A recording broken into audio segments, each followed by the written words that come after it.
Hi guys, what's up? And welcome back to Rock Labs.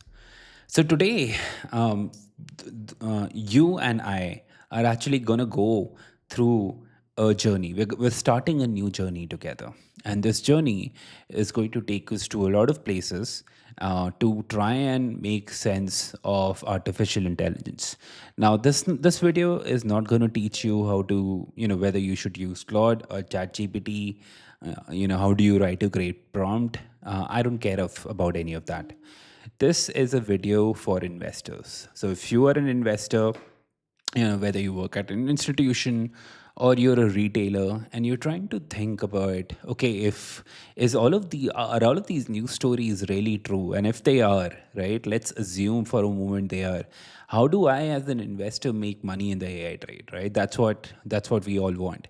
And so I started asking this question to myself, right? Like, if everything is going to get disrupted, what do I as an investor do to protect my portfolio? And how do I construct my portfolio in a way that I meaningfully capture the massive upside that's going to happen through the AI disruption that's happening? And so the first names that come to your head are obviously, for better or worse, are the ones with the most, like, who are most newsworthy, right? So this would be Tesla, who's building robo taxis, and Grok and Dojo and all of that stuff, or it's going to be Gemini, or it's going to be Amazon, who's trying to do their own enterprise AI stuff, or it's going to be Meta, right, with their own range of open source, now closed source models. So you have all of these options, right? But is that it? Is that how you should look at the AI trade? And that's where this journey starts. So we're gonna go through together in a 30-week journey, right? So it's gonna go over for like at least 6 months. And in these 6 months, we're gonna go layer by layer. We're gonna peel away the details because the devil lies in the details, and so do the best opportunities. Right? It's always about being contrarian for me, and it's always about going in depth with my research. So today I'm going to take you through my master plan, right? So I'm going to take you through the complete AI trade, my framework, how I'm thinking about it, what is it that I'm going to cover over the span of the next 30 days. And this should basically give you a broad lay of the land of what to expect, right? So the first thing that you need to notice is that this is not a piece based on like news or narratives. I don't care about that. The lens that I'm going to evaluate this thesis on is physics, because how Elon Musk always says that physics is the ultimate constraint or the foundation, and everything else is a human choice or a human requirement. So human requirements, we can figure out like creative ways to get around them. But physics is law, physics is nature. No matter how much innovation we do, we can't change the rules of gravity. No matter how much investments we make, we can't ever travel beyond at a speed beyond the speed of light. So those are like physical constraints.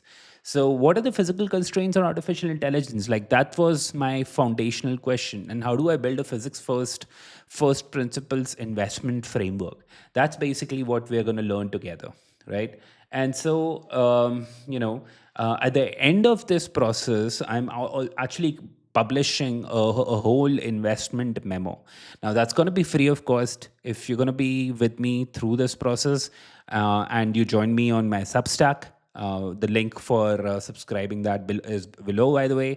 You're going to be the first ones to have access to the entire report. This will be the most detailed report and will cover everything that you need to ever know about investing in the AI space, understanding how a model works, and then using all of that information, I will present to you an investment framework to basically understand the AI trade from various risk parameters, right? For a low risk portfolio, medium or a high risk portfolio, depending on whatever your comfort is. So, I'm that's going to be the end game, right? But every week, basically going to pull out key like interesting insights from my memo, and publish a weekly Substack blog, which is going to be a detailed analysis of the stuff that I've learned so far. So, you're not waiting like 30 weeks before you see something interesting. And I'm going to convert those Substack articles into videos as well. So basically, I will narrate my thinking, my thesis, the things that I learned, the big facts, figures, data that really struck me, and I was awestruck reading that. So that's going to be great, right? We're going to go through the companies, what their business models are, who are operating closer to the physics constraints and stuff like that. In terms of asset classes, I want this to be an exhaustive research, meaning like today when we talk about AI, we hear about these hyperscalers, we hear about Amazon, Microsoft, NVIDIA, all of these companies. But that's not it, right? The investable universe is actually expanding into crypto as well, because there's a lot of projects which are operating in the crypto and AI space. Now, granted, a lot of them are like pure scam. Maybe they are. But a lot of them are actually very meaningful to really understand where value accrues to AI in a decentralized setting. So this investment research project that we are doing today is not going to be just equities. It's going to be a combination of equities, and crypto tokens. Now, in terms of its scope, and the way I basically whatever my initial research came up, I can actually break down like the whole of AI into five fundamental physical laws, right? These are the laws of physics which are foundational to understanding the AI trade. So this includes the second law of thermodynamics and the constraints that it imposes, and why, and basically that law alone will explain to you why billions of dollars are being spent today by hyperscalers, why these companies have announced almost $700 billion of capex in 2025 and 2026 alone, as per a report by Goldman Sachs, and why McKinsey, predicts almost $5.2 trillion will be spent in the AI data center build out by 2030. So we're going to understand them from the context of physics. Then we'll move to the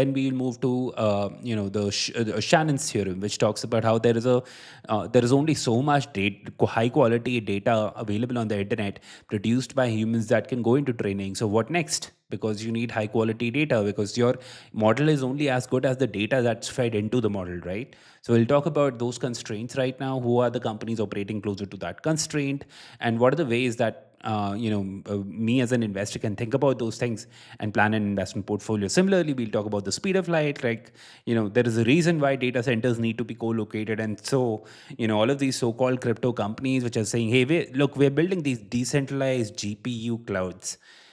Well, I don't give an F about your decentralized GPU cloud, because without co-location, I can't really train models because they have to be extremely close, because data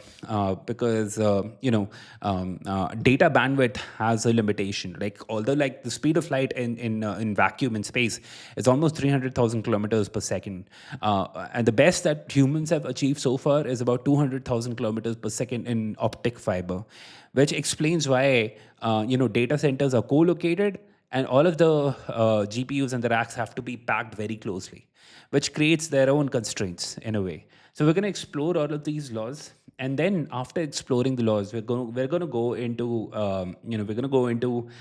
trying to basically break down this entire research into multiple layers, right? So the foundational layer, which is what we're going to do for the next like 2-3 weeks or so, we're going to talk about the foundational physics, right? What basically makes let me just get that up on your screen, so you have a so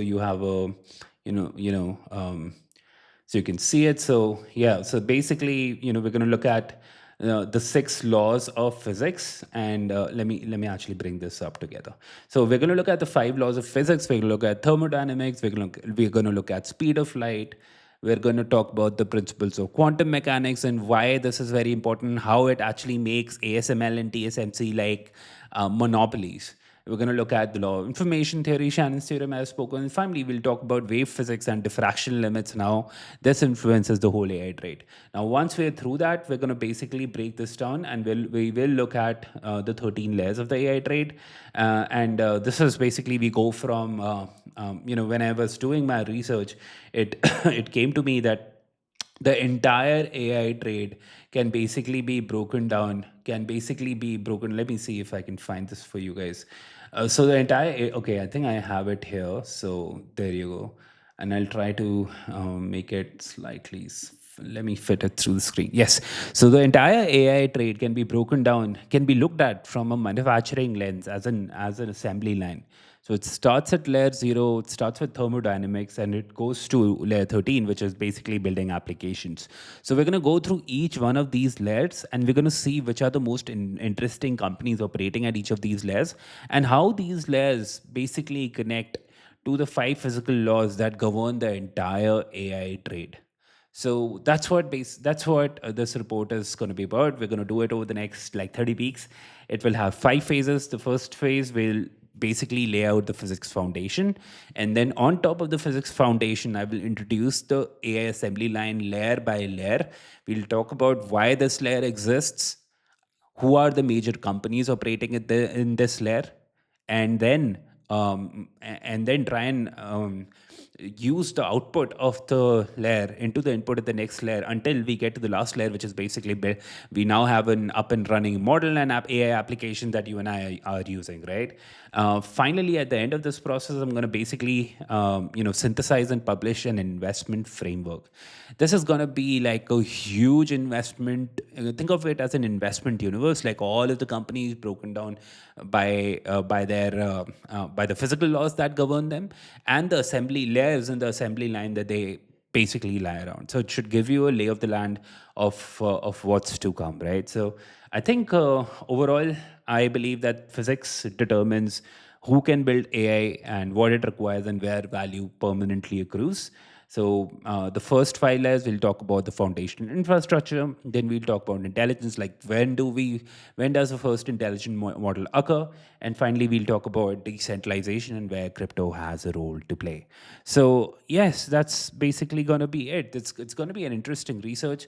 I'm spending a lot of time doing it. I'm like full on 24/7, 365 on it. It's a new series. If you want to see me build this research out together, stick around. If you want to join my Substack and read through the research that I'm doing, then the link to subscribe is right below. And that's it, guys. That's the first opener, and I hope you enjoyed it.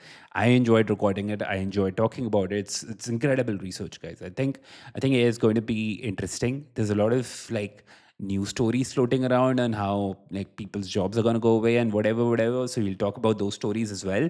But to really foundationally understand AI is, I think, our responsibility, and I'm going to play my small part in trying to make that happen. That's it, guys. Thank you so much for tuning in today, and I'll see you again. Ta-da.